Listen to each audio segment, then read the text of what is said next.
Ok chicos, buenas noches. ¿Cómo están? Vamos a continuar con la parte de pediatría 1. Mi nombre es Pedro Gabriel Quispe López. Vamos a empezar. Vamos a hacer hoy día pediatría general, un poco generalidades, gastroenterología, nefrología, endocrinología.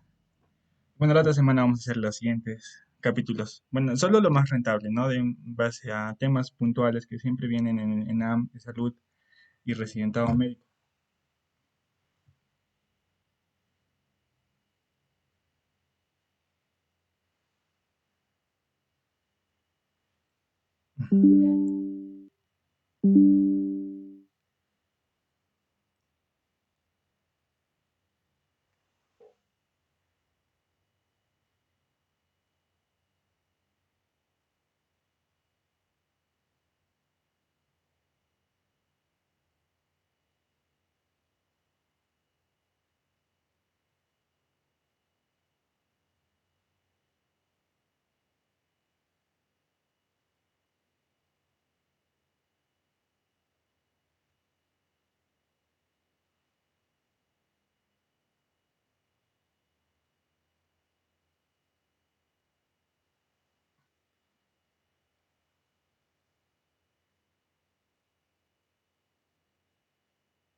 Bien, empecemos. Vamos a hacer la parte primero de crecimiento y desarrollo. Bueno, en cuanto a crecimiento y desarrollo, lo enfocamos más en crecimiento. Desarrollo es un poco más amplio, un poco más.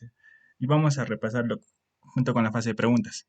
Bien, vayamos a lo que dice la norma técnica, ¿no? Siempre te meten como puntos de cortes las desviaciones estándar en este caso. Y bueno, según la norma técnica, para las desviaciones estándar, lo normal es entre 2 y más 2 y menos 2, ¿no? Es lo normal, tanto para peso para la edad, peso para la talla y talla para la edad. Bien. Cuando hablamos de sobrepeso, ¿no? Cuando hablamos de sobrepeso, tanto para peso para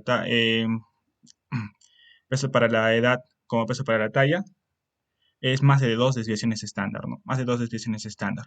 Y cuando hablamos en que es una persona alta, ¿no? Mayor o igual a dos desviaciones estándar, ¿no? Entonces acuérdate que sobrepeso es más de desviaciones estándar, pero cuando te hablen de obesidad son más de tres desviaciones estándar, más de tres desviaciones estándar.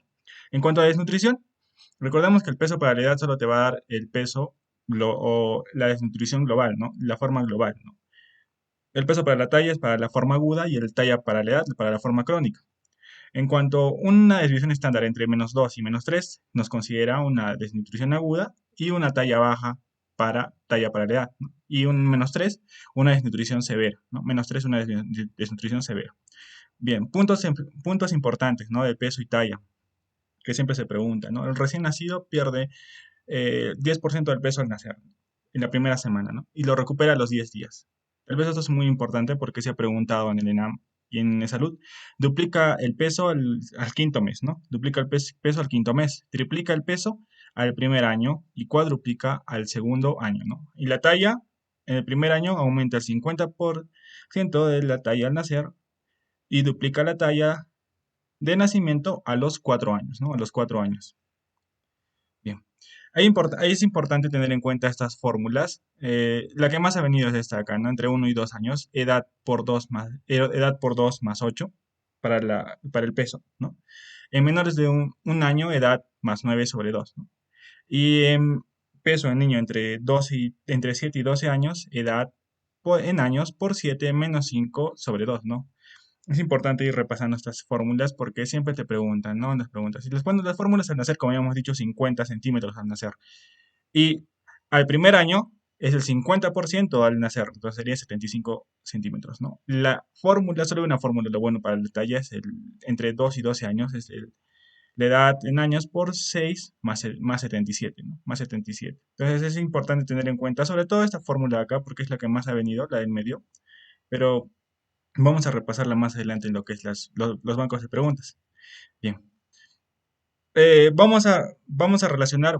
las desviaciones estándar con los percentiles, ya con los percentiles. Primero, que esta desnutrición aguda también se conoce como emaciación, adelgazado, peso bajo para la talla, ¿no? Desnutrición crónica, el retardo del crecimiento, talla baja o falla de medro. Es importante tener en cuenta los sinónimos, ¿no? Los sinónimos. En la desnutrición aguda, como hemos mencionado, es pero el peso sobre la talla, ¿no? Peso sobre la talla. Entonces tenemos el peso sobre la talla, desnutrición aguda, el talla para la edad, desnutrición crónica y peso para la edad, desnutrición global, ¿no? Desnutrición global. Bien.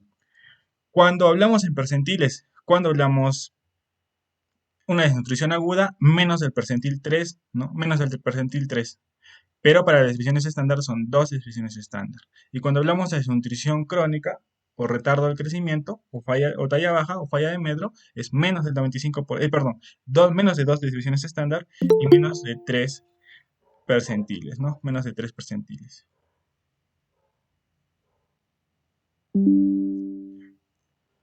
Bien.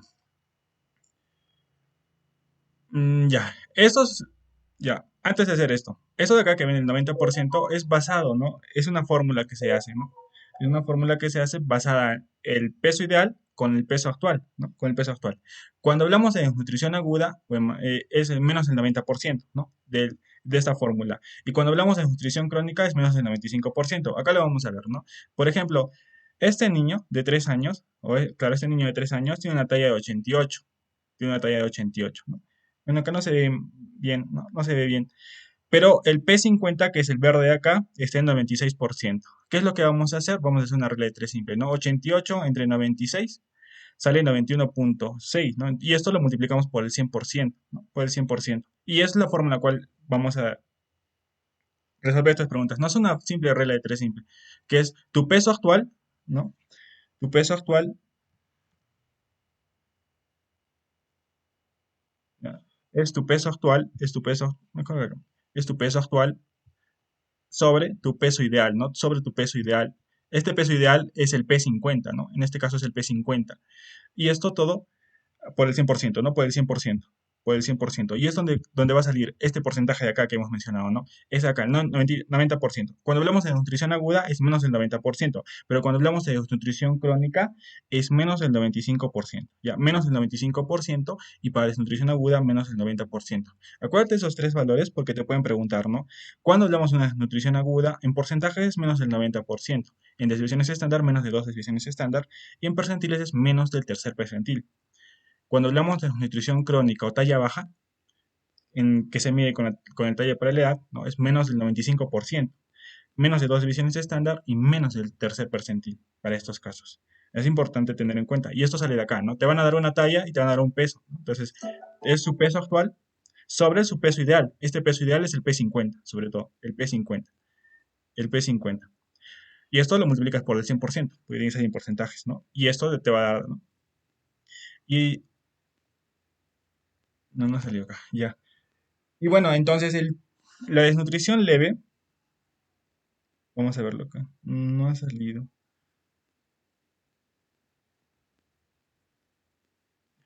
La desnutrición leve para porcentajes es entre 80, desnutrición leve, ¿no? Entre 80 y 90%. Recuerda que es menos del 90%, ¿no? Entre 80 y 90%. Desnutrición moderada, cuando hablamos de desnutrición moderada, entre 70 y 79. 70 y 79%, ¿no? Por ciento. Cuando hablamos de desnutrición severa, para esta fórmula es menor o igual de 69, 69%. 69%. Cuando hablamos de desnutrición crónica, ¿no? O talla baja, ¿no? Talla baja. En este caso lo vamos a hacer acá. Y es la misma, ¿no? Es lo mismo que de otro. Pero cuando hablamos de desnutrición crónica leve, ¿no? Desnutrición crónica leve, tenemos que tomar un valor de entre 90, y esto será solo 5, 5, 90 y 94 para desnutrición leve, ¿no? Desnutrición crónica moderada, ¿no? Desnutrición crónica moderada es entre 85 y 89 y 89.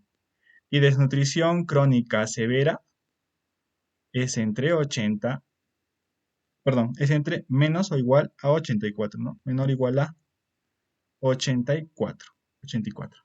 Entonces eso es basado en porcentajes, ¿no? Entonces es importante para esto tener en cuenta,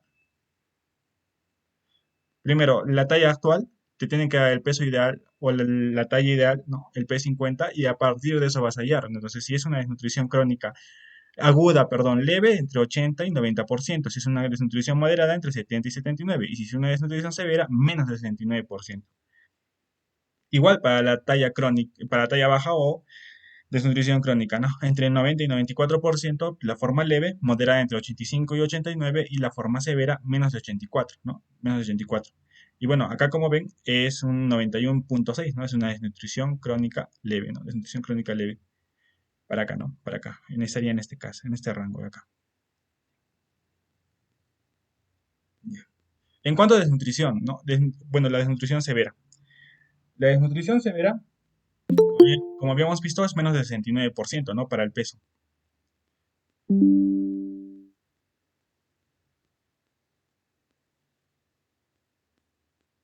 Menos del 69%. En cuanto a la desnutrición severa, ¿qué clínica está asociada? Y esto es algo que te preguntan, ¿no? Las características de la clínica, ¿no? Entonces, los pacientes con ácidos, con desnutrición severa usualmente están comprometidos y tienen acidosis metabólica, tienen hiponatremia, tienen hipocalemia, hipomagnesemia y algo importante que tal vez es lo más característico, ¿no? Y algo que se preguntó en el examen de residentado, tiene sodio corporal aumentado, ¿no? Tiene varios trastornos hidroelectrolíticos, ¿no? Tiene disminución del zinc, cobre, fosfato, aumento extracelular del 35%. Recuerda que el sodio corporal aumentado también se asocia, ¿no? A lo que es retención de agua, ¿no? Y eso va a generar un edema. Es un inmunosuprimido porque recuerda que caen los linfocitos T, ¿no? Los linfocitos T. Bien, ¿cómo hacemos el tratamiento? Es muy importante dividirlo en dos fases, ¿no? Una fase de estabilización y una fase de rehabilitación. Pero en general, ¿no? Es un paciente deshidratado, entonces la rehidratación oral tiene que ir a un volumen de 130 cc. 100 cc en el caso de que tenga un edema leve, grave, perdón, grave. Los electrolitos, hay que aportar todos los electrolitos, pero es importante aportar más potasio, ¿no? Más potasio. Recuerden que este paciente es un inmunosuprimido, un inmunodeprimido, entonces tenemos que darle antibiótico de amplio espectro, ¿no? Micronutrientes que podemos darle ácido fólico 5 miligramos, zinc 2 miligramos, hierro 3 miligramos, vitamina A también le podemos dar. ¿Qué es lo más importante de esto? Cuando hablamos en la fase de estabilización, tenemos que ser muy cuidadosos en estas dos fases, porque de acá viene la mayor cantidad de preguntas. Cuando hablamos de nutrición, sobre todo de nutrición, nos piden una alimentación prudente. ¿Qué quiere decir? Que en la primera semana va a ser una fase de estabilización y se conoce como F75. ¿Qué quiere decir F75? Que durante esta fase de estabilización tú lo que le vas a dar 75 kilocalorías y 0.9 gramos de proteínas. 75 kilocalorías y 0.9 gramos de proteínas durante la fase de estabilización. Del día 1 hasta el día 7 más o menos aproximadamente. Y durante la fase de rehabilitación, en la fase de rehabilitación ya tienes que ser un poco ya más agresivo, ¿no? Y ya vas a darle el famoso F100, ¿no? F100, que tienes que darle 100 kilocalorías y 2.9 gramos de proteínas. Entonces, chicos, es importante tener en cuenta estos valores porque esto fue preguntado frecuentemente. Algo importante del hierro. El hierro solo se da en la fase de rehabilitación, ya en la fase de rehabilitación. Bueno, un punto importante de la hipofosfatemia, ¿no? La desnutrición severa es la manifestación clave y la principal causa de mortalidad. Si tú le das una buena cantidad de kilocalorías o de glucosa, lo que vas a es incrementar una hipoglicemia, incrementar una hipotermia y llevar a una hipofosfatemia, ¿no? Esta hipofosfatemia está relacionada mucho con lo que es la insulina. Entonces va a coadyuvar más la hipofosfatemia, va a ser la principal causa de muerte y el principal signo importante, ¿no? Bien. Vayamos a talla baja, ¿no? Talla baja. Recuerda que la talla baja puede ser idiopática o puede ser patológica, ¿no? Si esta es proporcionada, displasias, ¿no? Displasias esqueléticas o raquitismo. Recuerda que las displasias esqueléticas, una de las displasias características que tenemos es la acondroplasia. La acondroplasia es una se caracteriza por una talla baja desproporcionada. ¿Cuál es la característica de la condroplasia, ¿no? Entonces hay una mutación en el factor de crecimiento fibroblástico tipo 3. Lo que va a hacer eso es que el condrocito no pueda cambiar a osteocito. Entonces eso es lo que va a generar esta talla baja, ¿no? Va a impedir este crecimiento longitudinal de los huesos y vamos a quedar con un crecimiento, ya vamos a tener esa ausencia de crecimiento longitudinal, entonces vamos a tener una talla baja pero desproporcionada. Entonces, muy importante, ¿no? Esa parte. En cuanto cuando es proporcionada, puede ser prenatal, puede ser un retraso intrauterino, ¿no? Algo importante del retraso intrauterino, chicos. Por ejemplo, ¿cuándo definimos retraso intrauterino y cuál es la diferencia con el peso, con el bajo peso para la edad, ¿no? El retraso intrauterino es menor del percentil 3. Ya, el retraso intrauterino es menor del percentil 3, pero puede ser menor del percentil 10, ¿no? Que es bajo peso para la edad, ¿no? Menor del percentil 10, pero con alteraciones en el Doppler, ¿no? Entonces, el retraso intrauterino es menor del percentil 3, ya, pero puede ser un PEG, pero cuando tiene alteración, un pequeño para edad gestacional, pero cuando tiene alteración en el Doppler, ¿no? Una alteración en el Doppler. Dos gastritis. Porque si solo fuera percentil 10 es pequeño para edad gestacional. Recuerda que este retraso de crecimiento intrauterino puede ser por factores maternos, patología placentaria, infecciones, ¿no? Síndromes dismórficos y trastornos cromosómicos, ¿no? Turner, por ejemplo. Y postnatal puede ser de origen psicosocial, malnutrición, enfermedades crónicas, ¿no? Gastrointestinales, cardiopulmonares, infecciones renales, hematológicas, patologías endocrinas y iatrogénicas.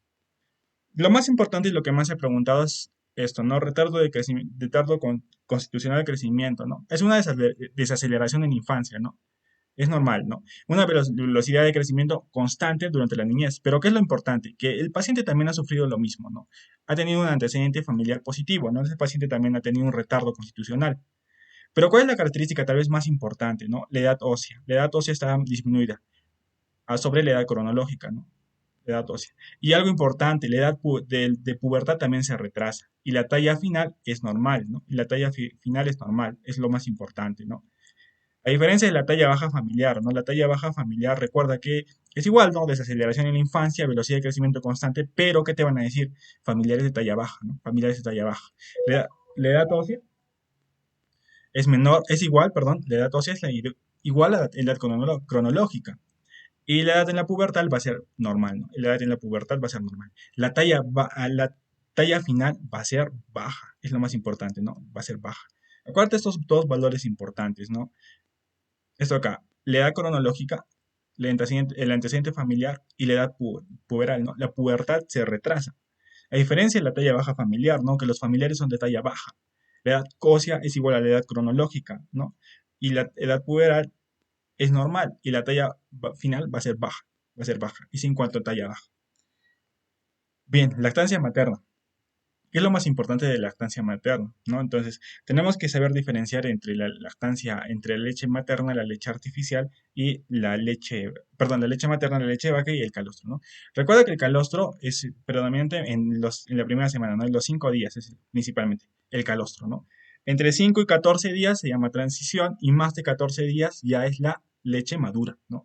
¿Cuál es la característica del calostro, ¿no? ¿Qué contiene menos, ¿no? Contiene menos lactosa, grasas y vitaminas, ¿no? Grasas y vitaminas. Pero ¿qué es lo que más contiene, no? Contiene más proteínas, vitaminas liposolubles, ¿no? Vitamina A y vitamina K, ¿no? Vitamina K. Y bueno, también contiene, al contener una alta cantidad de proteínas, también tiene IgA, lactoferrina muy elevada, ¿no? Y el color amarillento por los betacarotenos, ¿no? Bueno, la leche materna en relación a la leche de vaca. Tiene menos calcio, ¿no? Tiene menos calcio que la leche de vaca. Algo importante y una característica importante de la leche materna es que tiene un incremento, ¿no? Una absorción de hierro entre 50 y 70%, ¿no? Mayor absorción de hierro, ¿no? Mayor absorción de hierro. Menos sobrecarga de absolutos, ¿no? Menos sodio, menos potasio. Y la vitamina A es mayor que de la vaca, pero tiene escasa vitamina K, ¿no? Y tiene flúor en menor cantidad. Bien, veamos este cuadrito acá, ¿no? Por ejemplo, ¿qué es lo que tiene el calostro más? Recordemos, tiene más proteínas, ¿no? Menos carbohidratos y menos grasa, ¿no? Entonces, lo que más tiene el calostro son proteínas, ¿no? Más proteínas. Bueno, la leche madura, ¿no? La leche madura. Recuerda que el componente principal de las proteínas son las cero proteínas, ¿no? Y de las cero proteínas, la alfa lactoalbúmina es la más importante, ya, la alfa lactoalbúmina. Por ejemplo, te pueden preguntar cuál es la proteína asociada a la alergia de la leche materna, ¿no? es la beta-lactoalbúmina, ¿no? La beta-lactoalbúmina. Entonces, la alfa-lactoalbúmina es la más importante, ¿no? La que tiene mayor cantidad, ¿no? Se recuerda que estas son seroproteínas en 70%, ¿no? Pero la leche de vaca tiene mayor caseína, en un 80%, ¿no? La caseína 6 veces más. En cuanto a los carbohidratos, tienen mayor cantidad de carbohidratos, ¿no? 7 gramos, ¿no? Para la leche humana, sobre 4,5 para la leche de vaca, ¿no? Algo importante, de las grasas es muy importante tener en cuenta que tienen ácidos grasos esenciales, pero ¿qué tipos? Insaturados, ya, insaturados. Acuérdate que la leche materna tiene mayor cantidad de ácidos grasos insaturados. La leche de vaca tiene escasos ácidos grasos esenciales, rica en ácidos grasos saturados, ¿no? Ácidos grasos saturados. Hemos mencionado que la leche de vaca tiene mayor, ¿no? Dice menos calcio que la leche de vaca, ¿no? Entonces, la leche de vaca tiene mayor cantidad de calcio, ¿no? Mayor cantidad de calcio. El hierro, que hemos mencionado, el hierro de la leche materna se reabsorbe más, ¿no? En un 50-70%. En el hierro de la leche de vaca solo es un 30-50%, es menor. La leche materna se reabsorbe más, ¿no? ¿Y qué es lo que tiene? Minerales, tiene una cruz, ¿no? Y este tiene mayor cantidad de minerales, ¿no? Bueno, las vitaminas tienen una cantidad adecuada de vitaminas, ¿no? Menos cada que la leche de vaca, ¿no? Y bueno, en las vitaminas en la leche de vaca es poca. Bien. La función inmunológica que tiene la leche materna es importante. Tenemos dos formas, específica e inespecífica. Cuando es específica, primero a la cabeza las inmunoglobulinas. Y la inmunoglobulina que más se encuentra en la leche materna es la inmunoglobulina A. ¿Ya? La inmunoglobulina A. En específica tenemos la lactoferrina, los macrófagos, los complementos, la lisozima, la lipasa, ácido neurámico y el factor bífido. Pero lo más importante tal vez es la lactoferrina, está asociada, o lo que te permite la lactoferrina es disminuir la incidencia de la enfermedad o es un, disminuye, ¿no? Lo que es el crecimiento del Escherichia coli, ¿no? Lactoferrina. Macrófagos es importante. La lipasa, ¿no? Eso es lo que se ha preguntado en residentado médico. Pero la lipasa, por ejemplo, se puede preguntar, ¿no? Es dependiente de sales biliares y ¿a qué es asociado? Reduce lo que es giardia y entamueba histolítica, ¿no? Giardia y entamueba histolítica. Recuerda, la lactoferrina es algo que se ha preguntado en residentado, ¿no? Tal vez te pueden preguntar eso, ¿no? Lipasa dependiente de sales biliares, a lo que se ha asociado a la reducción de giardia y entamueba histolítica, ¿no? La mebiasis. Bueno, contraindicaciones que podemos tener en la lactancia materna, sabemos, ¿no? Drogadicción, infección por VIH, HTLV, TB similar sin tratamiento, quimioterapia, radioterapia, lesiones herpéticas activas, ¿no? Y galactosemia, ¿no? Como complicaciones. Entonces, lo más importante tal vez tienes que saber diferenciar entre calostro, ¿no? Calostro tiene, acuérdate, tiene mayor cantidad de proteínas, ¿no? Mayor cantidad de proteínas. La leche humana tiene mayor cantidad de seroproteínas, ¿no? La alfa-lactoalbúmina. La vaca tiene mayor cantidad de caseína, ¿no? Entonces, carbohidratos también es mayor. Acuérdate que la leche humana tiene mayor cantidad de ácidos grasos esenciales, pero insaturados, ¿no? Se absorbe mejor el hierro, tiene una cantidad adecuada de vitaminas liposolubles A, D, E, ¿no? Así, y menos vitamina K, ¿no? Menos vitamina K en cuanto a la lactancia materna. Bien, vayamos a lo que es diarrea y deshidratación. Para diarrea y deshidratación tenemos que tener en cuenta la etiología, ¿no? Bien, y eso es muy importante. En menores de 2 años, vamos a dividirlo tanto en diarrea acuosa y diarrea disentérica. Menores de 2 años y entre 2 a 5 años. En menores de 2 años, ¿cuál es la etiología más frecuente de diarrea acuosa? Rotavirus, ¿no? Rotavirus. Y entre 2 a 5 años, Escherichia coli enterotoxigénica, ¿no? Enterotoxigénica. Veamos a lo siguiente, diarrea disentérica en menores de 2 años, Campylobacter, ¿no? Campylobacter. Y entre 2 a 5 años, Shigella. Shigella. Es lo más importante que tienes que recordarte. Diarrea acuosa, menores de 2 años, rotavirus. Y entre 2 a 5 años, Escherichia coli enterotoxigénica. Diarrea disentérica, Campylobacter, ¿no? Y entre 2 a 5 años, Shigella. Bien. Definiciones que te da la norma técnica, ¿no? Diarrea aguda, acuosa, o diarrea aguda en sí, 14 días, ¿no? Diarrea persistente, más de 14 días, y diarrea crónica, más de un mes, ¿no? Más de un mes. Bien, la diarrea por rotavirus. Recuerda que el rotavirus es una RNA, es un reovirus, ¿no? La transmisión es fecal oral. La epidemiología, ¿en qué temporada se observa más? En invierno, ¿no? En invierno. ¿Qué es lo característico, no? Que inicialmente tú tienes un cuadro respiratorio al inicio, ¿no? Es algo característico que te van a dar en caso clínico. Cuadro respiratorio al inicio, ¿no? Fiebre, vómitos, y luego haces la diarrea, ¿no? Y luego haces la diarrea, ¿no? Entonces, al inicio tú tienes un cuadro respiratorio, ¿no? de vías altas y después haces la diarrea, ¿no? La duración es autolimitada, ¿no? De 1 a 10 días, ¿no? De 1 a 10 días. Bien. El DAI por la diarrea aguda infecciosa por adenovirus, ¿no? El adenovirus recordemos que es un DNA, ¿no? Los serotipos que te producen acá es 40 y 41, ya, 40 y 41. La transmisión es fecal oral también. Pero ¿qué es la clínica característica, no? ¿Qué te van a hablar, no? Te van a hablar de una diarrea acuosa, vómitos, con fiebre, con síntomas respiratorios en paralelo, ¿no? En paralelo. Es lo distinto a, es lo distinto Es lo distinto, ¿no? A lo, al DAI por rotavirus, ¿no? En el rotavirus primero tienes el sistema, es la infección por vía respiratoria y después haces la diarrea, ¿no? Primero el cuadro respiratorio, después haces la diarrea. Pero en el adenovirus no. En el adenovirus tú tienes síntomas respiratorios y diarrea a la vez, ¿no? A la vez, en paralelo. Bien, Campylobacter, ¿no? ¿Qué te van a hablar del Campylobacter? Una infección de tracto, bueno, el reservorio es el tracto intestinal de aves, animales domésticos y salvajes, ¿no? Lo que más frecuentemente te hablan es aves, ¿no? La transmisión es por consumir alimentos contaminados o contacto directo con esos animales, ¿no? Lo más característico, ¿no? La edad menor de 2 años, habíamos mencionado, ¿no? Menor de 2 años, el Campylobacter es una de la etiología más frecuente de diarrea aguda disentérica, ¿no? Menores de 2 años. Cuadros relacionados al Campylobacter, ¿no? Al Campylobacter, recuerda que se asocia a síndrome de Guillain-Barré, a artritis reactiva y síndrome de Reiter, ¿no? Y algo característico del Campylobacter es que el tratamiento es con macrólidos, ¿no? Con macrólidos, con macrólidos. Vayamos a otra etiología importante, ¿no? Importante, que es la shigelosis, ¿no? La shigella, por la shigella. El más frecuente es el Flexneri, ¿no? El Flexneri. El que te produce Shu es el Disenteriae, ¿no? El Disenteriae. El Flexneri es el más frecuente. Acuérdate, bueno, como clínica va a tener fiebre, vómitos, ¿no? Diarrea acuosa disentérica, dolor abdominal, pujo, tenesmo, cuadro tóxico. Y luego característico que tal vez se ha preguntado bastante en los exámenes es esto, ¿no? Es afectación al sistema nervioso central, ¿no? Convulsiones y encefalopatía, ¿no? Conocido como síndrome de Kiri, ¿no? Síndrome de Kiri. Entonces, la shigellosis es una de las infecciones que se asocia, importante, afectación del sistema nervioso. No puede tener convulsiones y encefalopatía, ¿no? Bien, complicaciones que tiene, ¿no? Y es algo que se ha preguntado bastante, ¿no? La complicación más frecuente de Shigella es la deshidratación, ¿no? Es la más frecuente. También puede causar TSIHAT, ¿no? Hiponatremia, hipoglicemia, entropatía, perdedora de proteínas, sepsis, y algo que se ha preguntado, ¿no? Que es algo que se ha preguntado al residentado, es eso, ¿no? Prolapso rectal, ¿no? Prolapso rectal. Hemos mencionado también el SHU, ¿no? El SHU en el contexto de la Shigella dysenteriae, ¿no? Dysenteriae.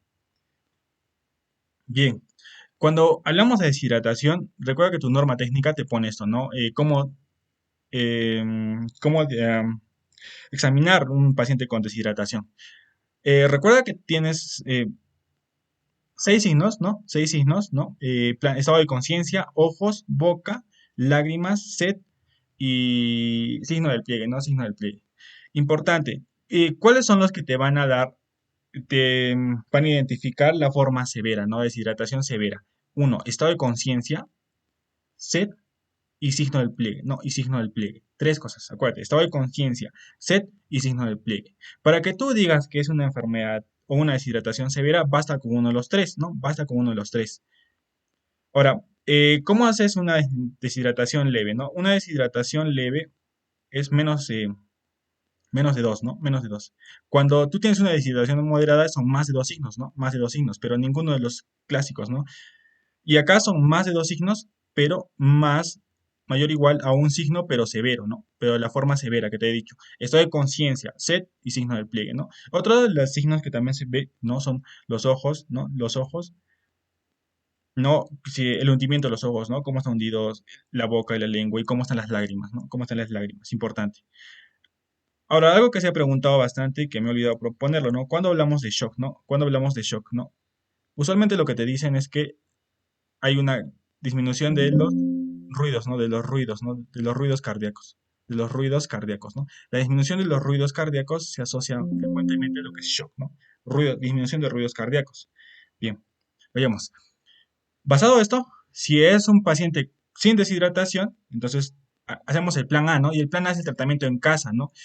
Te pueden preguntar por la observación, ¿no? Lo que dice la guía es observación por no más de 2 horas, ¿no? Observación por no más de 2 horas, importante, por no más de 2 horas y sales de rehidratación oral, puedes sales de rehidratación oral, pero a demanda, ¿no? Pero a demanda, no a una dosis fija. Bien, plan B, el tratamiento es en 4 horas, ya, en 4 horas, en 4 horas. ¿Cada cuánto tiempo haces el control? Cada 2 horas, ¿no? Tú inicias el tratamiento y a las 2 horas tienes que reevaluarlo para ver cómo está, ¿no? ¿Qué tratamiento das, no? Sales de rehidratación oral, ¿no? Sales de rehidratación oral. ¿Y cuál es la dosis, no? ¿Y cuál es la dosis? Es importante, de 50 a 100 ml por kilo peso, ¿no? Por kilo peso. Bien, ¿qué más le puedes dar en el tratamiento en la fase B, ¿no? Le puedes dar zinc, ¿no? Zinc. ¿Qué ha demostrado el zinc? Disminuirte la recidiva de diarreas, ¿no? Disminuir la recidiva de diarreas. Algo importante y una característica, te pueden preguntar, ¿no? ¿Cuál es la dosis del zinc, no? La dosis del zinc es 20 miligramos día, ya no es 20 miligramos kilo peso, 20 miligramos día, ¿no? Como coadyuvante. ¿En qué pacientes vamos a dar? Vamos a dar en todos los pacientes que estén entre 6 y 59 meses, ¿no? 6 y 59 meses. Bien. Otro punto importante, el plan C sin shock. Lo que utilizamos, el plan C sin shock, te pueden preguntar, ¿no? ¿Cuál es la diferencia entre el shock? ¿Cuál es el tratamiento de elección entre el paciente en plan C sin shock con shock? El paciente con plan C sin shock, solución polielectrolítica, ¿ya? Solución polielectrolítica, 100 ml, 100 ml por kilogramo peso, ¿no? Ya no 50, 100, sino 100 ml por kilogramo peso. Bien. Y el plan C con shock, recuerda, el plan C con shock tiene una característica. Esto es la disminución de los ruidos cardíacos, ¿ya? La disminución de ruidos cardíacos. Es un paciente hipotenso con disminución de ruidos cardíacos, ¿ya? Pero lo que más te han preguntado, disminución de ruidos cardíacos. Bien, ¿cómo vas a tratar a este paciente? Recuerda, solución salina. Este paciente no va a solución polielectrolítica, sino va a solución salina. ¿Cómo es la dosis, no? Del bolo. 20 miligramos por kilo peso, es lo que dice tu norma técnica, 20 miligramos por kilo peso, pero el rango es entre 10 y 20, ¿no? En 10 a 15 minutos. Algo importante, ya, algo importante, ¿cuántos bolos puedes dar? Máximo 2 bolos, ya, 2 bolos, y 3 bolos en cólera, bolos en cólera, ya. Algo importante también que ¿cómo vas a dar la rehidratación, no? Esta rehidratación. ¿Cómo la vas a dar? Es importante que vamos a dividirlo en lactantes menores de 12 meses y lactantes mayores de 12 meses. Los lactantes menores de 12 meses van a ir en un tratamiento en 6 horas. Entonces acuérdate que como es pequeño tenemos que ser más cuidadosos con él, ¿no? Acuérdate, como es pequeño tenemos que ser más cuidadosos con él. Pero un paciente con mayores de 12 meses ya podemos manejarlo o ser más agresivos, ¿no? Entonces en los lactantes tenemos que tener mucho cuidado. Entonces acuérdate, son en seis horas. ¿Cómo vamos a dar, no? 30 ml kilo peso, o el 30% en 1 hora, ¿no? Y el otro 70%, 70 ml por kilogramo peso en 5 horas, ¿no? En 5 horas, en este lactante de menor de 12 meses. Pues lactante mayor de 12 meses, el 30% lo vas a dar en 30 minutos, ¿no? Y el otro 70% lo vas a dar en 2 horas y media, 2 horas y media, ¿no? Entonces es la diferencia con la norma técnica antigua, ¿no? La norma técnica antes del 2017, ¿no? Que decía 50, 25, 25, ¿no? No, ahora es de acuerdo a la edad, ¿no? Lactantes menores, acuérdate, el lactante menor de 12 meses tienes que tener mucho más cuidado, entonces el tratamiento es en 6 horas, no 6 horas. Bueno, eso es en cuanto a diarrea y deshidratación, ¿no? Es importante, los he puesto los puntos más claros. Tal vez esto es un poco más engorroso, ¿no? Pero llévense estos puntos importantes, ¿no? Para preguntas de examen. La mayoría sale con esto acá, ¿no? Bien, vayamos a lo siguiente, ¿no? Patología gastrointestinal, atresia esofágica, ¿no? Atresia esofágica, algo que se ha preguntado, que se pregunta frecuentemente, ¿no? Bien, ¿qué te habla de la atresia esofágica, no? Antes que recordemos que la atresia esofágica se va en el contexto del Bacter, ¿no? Del Bacter. Ahorita lo vamos a ver qué significa el Bacter, ¿no? Y el Bacter está asociado a una alteración mesenquimal, ¿no? En el desarrollo del mesénquima. Alteración el desarrollo del mesodermo, perdón, del mesodermo, ¿ya? El mesodermo te asocia a lo que es el síndrome, o bueno, la asociación de Bacter, ¿no? Por eso es que tienes varias alteraciones en distintos lugares, pero asociadas al mesodermo, al mismo desarrollo del mesodermo. ¿Qué te hace pensar en una atresia esofágica? Importante. Antecedente polidramios. Ese paciente que tiene polidramios. Es importante tener en cuenta eso, ¿no? Polidramios. ¿Qué te van a decir? Imposibilidad para pasar sonda nasogástrica, ¿no? Imposibilidad para pasar sonda nasogástrica. ¿Qué más te pueden decir? Cialorrea, cianosis y atragantamiento, ¿no? Tal vez lo más importante son los tres primeros, ¿no? Te pueden poner un caso clínico. Antecedente polidramios, imposibilidad para pasar la sonda nasogástrica, cialorrea o cianosis y atragantamiento, ¿no? Esos son síntomas característicos de la atresia esofágica. Acuérdate, una alteración en el desarrollo del mesodermo. Bien, tenemos varios tipos, ¿no? Tal vez el más importante y el que es más frecuente es el C, ¿no? Atresia proximal y fístula distal, ¿no? Atresia proximal y fístula distal. Bien, el tipo A, sin fístula, ¿no? Atresia, ¿no? Atresia en fondo ciego, ¿no? El B, atresia distal y fístula proximal, ¿no? El C, atresia proximal y fístula distal, ¿no? El D, doble fístula y el E, fístula en H, ¿no? Fístula en H o sin atresia, ¿no? O sin atresia. Te acuerdas también del C, ¿no? El C es el más importante. El C, porque es el más frecuente, ¿no? El más frecuente, entre el 75 y 90%. Bien. Asociación Bacterel, ¿no? Bacterel. Que está asociado, ¿no? Malformaciones vertebrales, ¿no? Anorrectales, malformaciones anorrectales, malformaciones cardíacas, malformaciones traqueales y esofágicas, malformaciones renales y extremidades, ¿no? Displasia radial puede darse.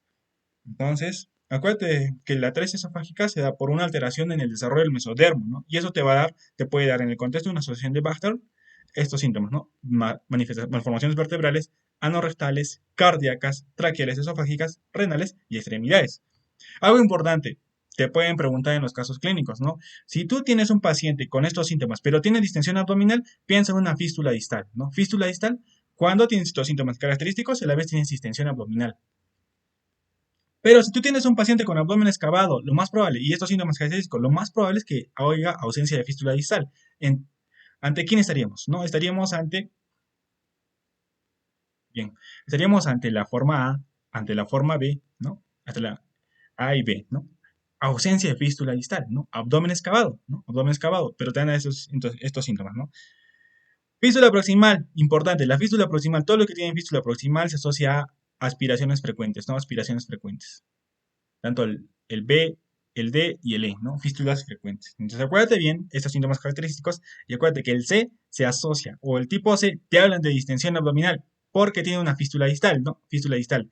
El tipo B tiene un abdomen excavado, tiene ausencia de fístula distal. Bien.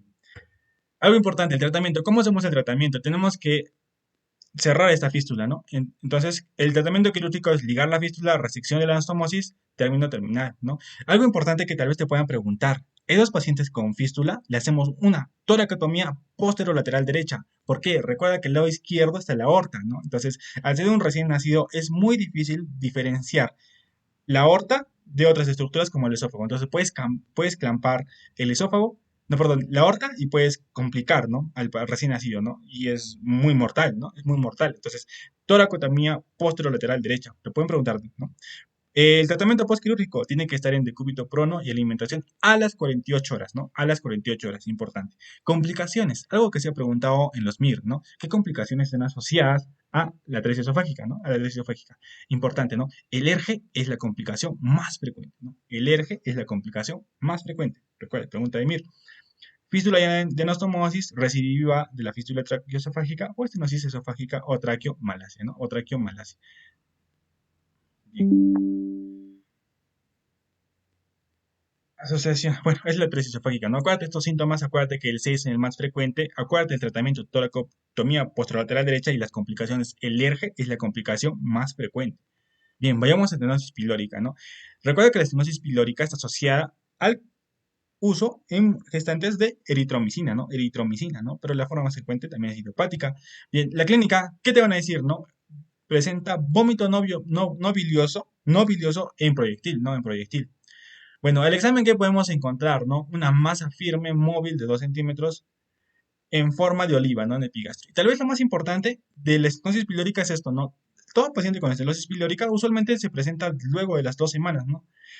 Usualmente más de 3 meses, ¿no? Pero el rango es entre una semana y 5 meses, ¿no? Una semana y 5 meses, ¿no? Pero usualmente se presenta después de la primera semana, ¿no? Después de la primera semana. No se presenta al inicio, sino después de la primera semana. Ya. Se asocia a moderada deshidratación, hipoclorémica con hipocalemia y alcalosis. Y es algo que se ha preguntado bastante, ¿no?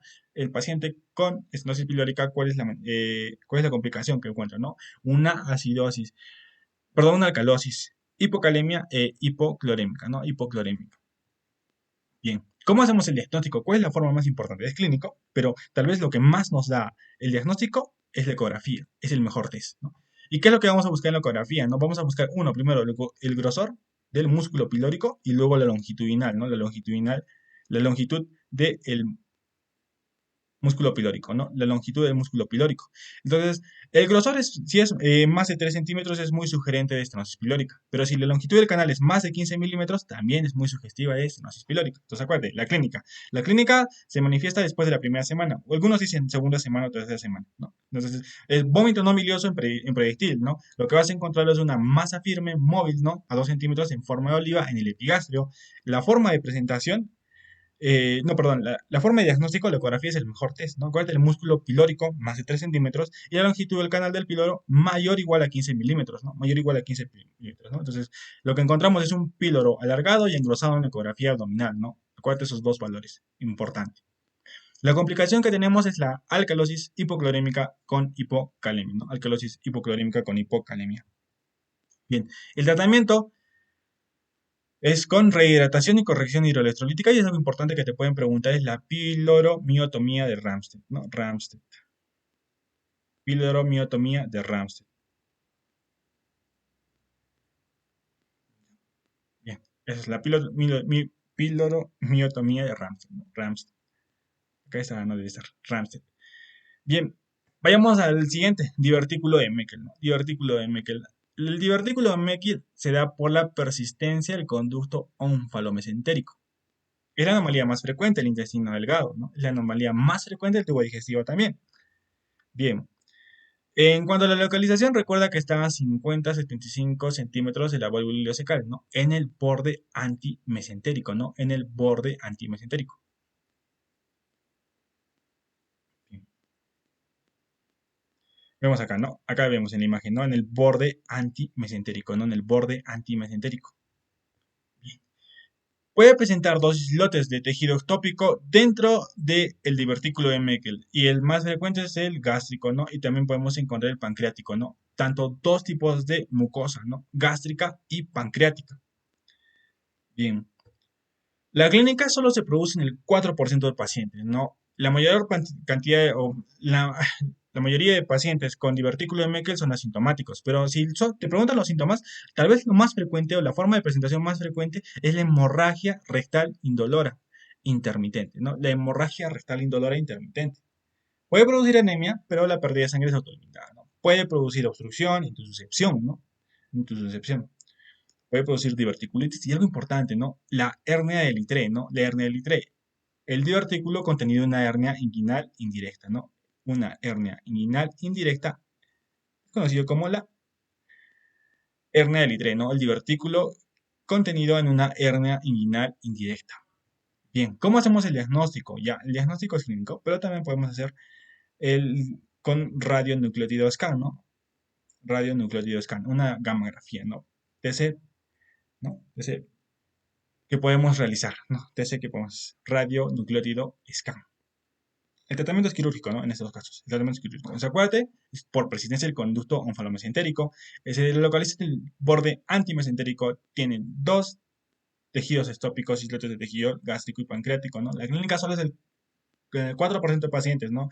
Y lo más frecuente es tener una hemorragia rectal indolora intermitente, ¿no? Una hemorragia rectal indolora intermitente.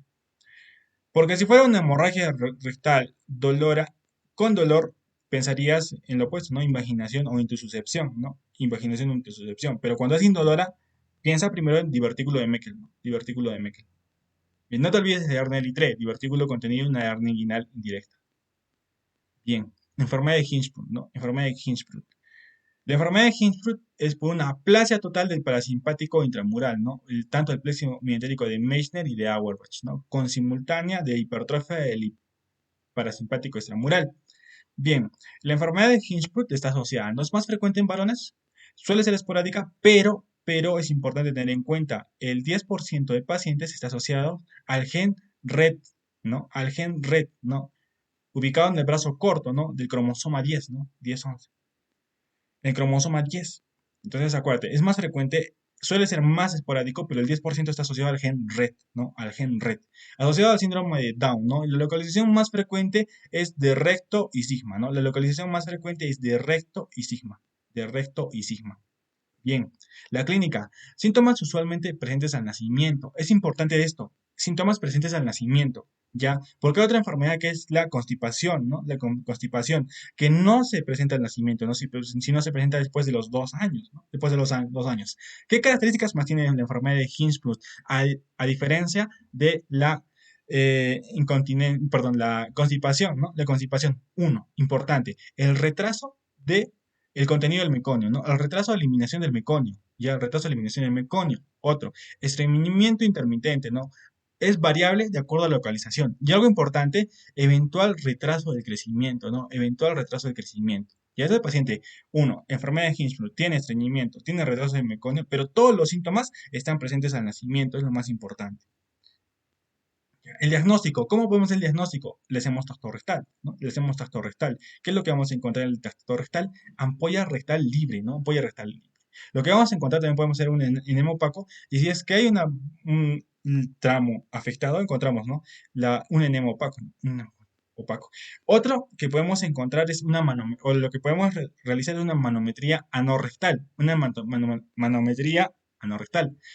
Entonces, ¿qué es lo que va a pasar? Este ganglionismo lo que va a hacer es que se produzca la ausencia del reflejo inhibitorio anal, ¿no? La ausencia del reflejo inhibitorio anal, ¿no? Inhibitorio anal, importante. Bien, ¿cómo hacemos el confirmación diagnóstica? Le podemos pedir una biopsia rectal, ¿no? Le podemos pedir una biopsia rectal. ¿Y qué es lo que vamos a esperar en esta biopsia rectal? Ausencia de plexo de Meissner y Auerbach, ¿no? Ausencia de plexo de Meissner y Auerbach. Algo más importante, al tú no tener, este, al tú no tener plexos mientéricos, lo que vas a hacer es aumentar la colinesterasa porque no estás utilizando, ¿no? El acetilcolina, entonces va a haber un aumento de colinesterasa, ¿no? Perdón, al tú no tienes colinesterasa, ¿no? Entonces va a haber un aumento de colinesterasa. Entonces, dos cosas que vamos a encontrar en la biopsia rectal: ausencia de de Meissner y Auerbach y un aumento de la colinesterasa, ¿no? Un aumento de la colinesterasa, ¿no?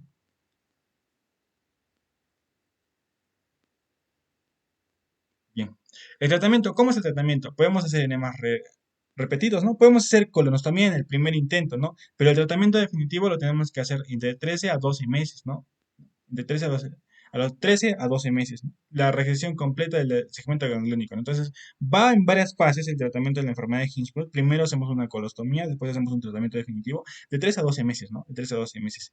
Complicaciones, ¿no? Enterocolitis recurrente, estenosis de la región, ¿no? Prolapso, abscesos perianales y la incontinencia, ¿no? Y la incontinencia por la lesión, ¿no? Esta parte. Bien. Bien, eso es lo que les quería decir, ¿no? Un megacolon funcional adquirido, ¿no? Entonces, usualmente se presenta más de 2 años, el retraso de peso es raro, incopresis frecuente, enterocolitis no aparece, la distensión es rara, el tacto rectal podemos encontrar heces en ampolla, radiología heces abundantes, en la manometría va a haber una relajación del esfínter, ¿no? Con el tacto rectal. Biopsia, normal, ¿no? Normal. En la enfermedad de Hirschsprung, habíamos mencionado, ¿no? La presentación es neonatal, ¿no? Al inicio, ¿no? Al nacimiento. El retraso de peso es frecuente, ¿no? La encopresis rara, pero la enterocolitis es posible, ¿no? Recuerda que la enterocolitis es la complicación más frecuente de la enfermedad de Hirschsprung, ¿no? La distensión abdominal está presente. Hay una ampolla vacía, ¿no? La radiología de datos típicos, ¿no? Ausencia de relajación en la manometría, ¿no? Ausencia de relajación y la biopsia es patológica, ¿no? Recuerda que tienes ausencia de plexo de Meissner y Auerbach con un incremento de la colinesterasa, ¿no? De la colinesterasa. Bien, vayamos a nefrología, ¿no? Infección de tracto urinario. Recuerda que la infección de tracto urinario es parecida a los adultos, ¿no? La etiología más frecuente es el E. coli, ¿no? Recuerda que en los primeros 2 meses es más frecuente en varones que en mujeres, ¿no? Es más frecuente en varones que en mujeres. Y después de los 2 meses ya es más frecuente en mujeres, ¿no? Más frecuente en mujeres. La etiología, la E. coli es la más frecuente, 70-90%. Los factores de riesgo asociados al desarrollo de infecciones de tracto urinario son las anomalías congénitas, litiasis, y tu recurrente y sondaje vesical, ¿no? Tal vez algo que me he olvidado ponerlo acá y es, ¿cuál es el factor de riesgo más importante para la infección de tracto urinario, ¿no? El reflujo vesicoureteral, ¿no? El reflujo vesicoureteral es el factor de riesgo más importante de la infección de tracto urinario. Bien, clínica. ¿Cómo es la clínica en la infección de tracto urinario? Pediatría. Vamos a, va a ser igual, ¿no? Pero con un punto importante. Tenemos que tener como punto de corte ITU en menores de 2 años y ITU en mayores de 2 años. ITU en mayores de 2 años. Y tú en menores de 2 años es muy importante tener en cuenta que la sintomatología no va a ser tan específica, ¿no? Por ejemplo, el paciente en menores de 2 años tiene rechazo de toma, vómitos, diarrea, pérdida de peso y fiebre sin foco. Siempre que tú tengas a un paciente menor de 2 años con fiebre sin foco, tienes que pensar en una infección de tracto urinario. Infección de tracto urinario. Pero, por ejemplo, si tienes un ITU en mayores de 2 años, ¿no? En mayores de 2 años, estos pacientes ya te van a poder describir la clínica, ¿no? Va a ser un poco más descriptiva. Entonces, si es una tu baja, irritación vesical, ¿no? Paciente poliuria, polaquiuria, disuria, ¿no? ¿Qué va a tener, ¿no? Si es alta, fiebre, dolor abdominal, lumbar, puño, percusión, renal positiva, ¿no? Puño, percusión, renal positiva. La diferencia, ¿no? Acuérdate ese punto de corte en 2 años, ¿no? Menores de 2 años son un fiebre sin foco, ¿no? Síntomas no asociados a síntomas urinarios, ¿no? Tal vez es diarrea, pérdida de peso, fiebre sin foco, ¿no? Importante. Mayores de 2 años ya es una sintomatología más específica. Bien. Diagnóstico, ¿cómo podemos hacer? Importante. La clínica compatible con el cuadro de infección de tracto urinario, ¿no? Un examen simple de orina lo que nos puede mostrar es presencia de más de 10 leucocitos por campo y nitritos, ¿no? Y nitritos. Importante, ¿qué es lo que dice en el MIR, no? Si tú tienes un paciente con más de 10 leucocitos por campo y nitritos, tienes que hacerle un sedimento de control. ¿Ya? Un sedimento de control. Pregunta MIR. Sedimento de control, ¿no? Sedimento de control. Otros métodos microbiológicos que podemos hacer, podemos pedirle un GRAP y urocultivo, ¿no? Recuerda que el urocultivo es el gol estándar, ¿no? El urocultivo es el gol estándar. El gol estándar, el urocultivo. Bien. Bueno, el diagnóstico, otras técnicas diagnósticas que podemos hacer, bueno, importante. Es importante tener en cuenta los cuadros, ¿no? Porque tienen indicaciones específicas. Cuando tú tienes un paciente con le podemos decir bolsa colectora, ¿no? Es un paciente no continente, ¿no? Bolsa colectora. Micción espontánea o chorro medio en niños continentes, ¿no? En niños continentes, ¿no? Sondaje uretral, ¿no? Sondaje uretral. Método de confirmación en emergencia, ¿no? Y punción suprapúbica es el gol estándar, ¿no? El gol estándar. Entonces, acuérdate que, por ejemplo, todo paciente que no sea continente o menor de 2 años, bolsa colectora. Micción espontánea o chorro medio en niños continentes o mayores de 2 años. Y sondaje uretral, método de confirmación en emergencia, ¿no? ¿Qué es lo que te sugieren usualmente, no? Si tienes a un niño no continente, primero le pedirás una bolsa colectora. ¿Qué es lo más importante de la bolsa colectora, no? Tiene altos falsos positivos, ¿no? Puede ser una contaminación de por medio externo, ¿no? Por gérmenes de la piel, puede ser una contaminación, ¿no? Algo. Bien, y este paciente que le has pedido bolsa colectora no continente, para hacerle confirmación le pides sondaje uretral, ¿no? Primero le pides bolsa colectora y después sondaje uretral, ¿no? En el paciente con micción espontánea es un poco más fácil, ¿no? Más fácil. Y en la punción suprapúbica recuerda que es el gol estándar, ¿no? Es el gol estándar para el diagnóstico. Bien, los valores que utilizamos es, primero, para bolsa colectora y chorro medio, más de 10 unidades, más de 10 a la 5, ¿no? Unidades formadoras de colonia, ¿no? Más de 10 a la 5 unidades formadoras de colonia. Si ya es por sondaje uretral, es entre 1000 y 50.000 unidades formadoras de colonia. Algo importante que tal vez tenemos que tener en cuenta. Cuando es punción suprapúdica, cualquier valor gran negativo te hace el diagnóstico de hito. Pero gran positivos, cuando son más de 1000. Cuando son más de 1000 unidades formadoras de colonia para gran positivos. Gran negativos, cualquier valor, pero gran positivos cuando son más de 1000. Cuando son más de 1000. Bien. El tratamiento. En menores de 3 meses se maneja como una sepsis de recién nacido, ¿no? Gentamicina y ampicilina, ¿no? Gentamicina y ampicilina por 5 a 7 días. Tú puedes ampliar esto de acuerdo al antibiograma y la respuesta clínica, ¿no? Pero gentamicina y ampicilina. Bien, en itufebril, ¿no? Itufebril, eso quiere decir que es una pielonefritis de más de 3 meses. ¿Cuál es el tratamiento de elección? Cefixima, ¿no? Cefixima durante 7 a 10 días. Esto puede variar mucho, mucho en base al hospital que manejes, ¿no? Puede variar mucho. En hospitalizados, ¿qué utilizamos? Gentamicina por 5 a 7 días. O cefotaxima. ¿En quiénes vamos a utilizar cefotaxima? Ese paciente, uno, que tenga insuficiencia renal, ¿no? Que esté en insuficiencia renal. O ese paciente que esté con síntomas de un cuadro séptico, ¿no? Un cuadro séptico, entonces en cuanto la gentamicina nos va a ayudar mucho, ¿no? Entonces preferiremos cefotaxima. Ya. Y tú baja, ¿no? En niños continentes a la cabeza. ¿Cuál es el tratamiento de elección? Fosfomicina, ¿no? Podemos pedir también más ácido clavulánico, nitrofurantoína o trimetoprim sulfametosazol durante 3 a 5 días, ¿no? Durante 3 a 5 días. Bien, evaluación posterior. ¿Qué es importante? Para la evaluación posterior podemos pedir una ecografía del aparato urinario. La ecografía del aparato urinario nos va a ayudar en complicaciones, ¿no? Sobre todo en complicaciones, por ejemplo, una pielonefritis aguda, focal, ¿no? O un absceso que esté haciendo el niño, ¿no? Una ecografía. Pero lesiones o cicatrices tempranas no te va a demostrar, ¿no? La cistografía es la prueba de elección para el reflujo vesicureteral, ¿no? Recuerda, el reflujo vesicureteral es la cosa más frecuente y tu a repetición, y tu repetición.